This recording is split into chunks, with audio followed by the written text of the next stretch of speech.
দেখো এখানে আমাদের একটা নেক্সট কোয়েশ্চেন বলে দিয়েছে, একটা ট্রি দিয়ে দিয়েছে আমাদের, ঠিক আছে। এখানে বলে দিয়েছে how many nodes will become unbalanced if a new node is inserted as the child of G. মানে আমি যদি জি এর চাইল্ডে একটা নতুন নোড ইনসার্ট করি, তো তাহলে কটা নোড আনব্যালেন্সড হয়ে যাবে সেইটা আমাকে বার করতে দিয়েছে।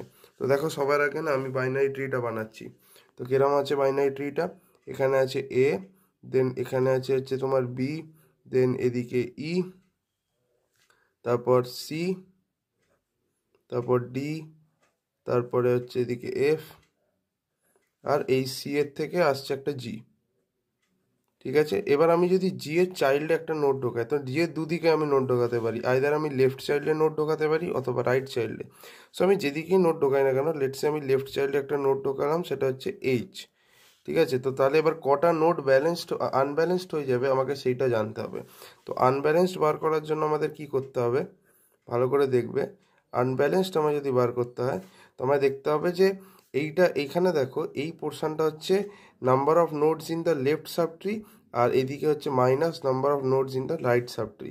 ঠিক আছে, তো দেখো লেফট সাব ট্রিতে কটা নোডস আছে, আমি ফর্মুলাটা লিখে দিচ্ছি। Number of nodes in left branch minus number of nodes in right branch. তো এখানে দেখো খুব সহজেই আমরা অ্যান্সার বার করে নিতে পারবো। Number of nodes in left branch, branching কোথা থেকে শুরু হচ্ছে, মানে সব থেকে নিয়ারেস্ট ব্রাঞ্চিং হচ্ছে এটা। তো দেখো লেফট ব্রাঞ্চে কটা আছে, 1 2 3 4, তো 4টে নোডস আছে লেফট ব্রাঞ্চে, minus number of nodes in right branch.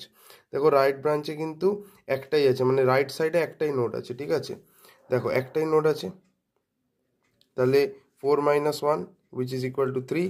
তাহলে অ্যান্সার কত হবে, অ্যান্সার হয়ে যাবে তোমার 3। ব্যাস হয়ে গেল, থ্যাংক ইউ।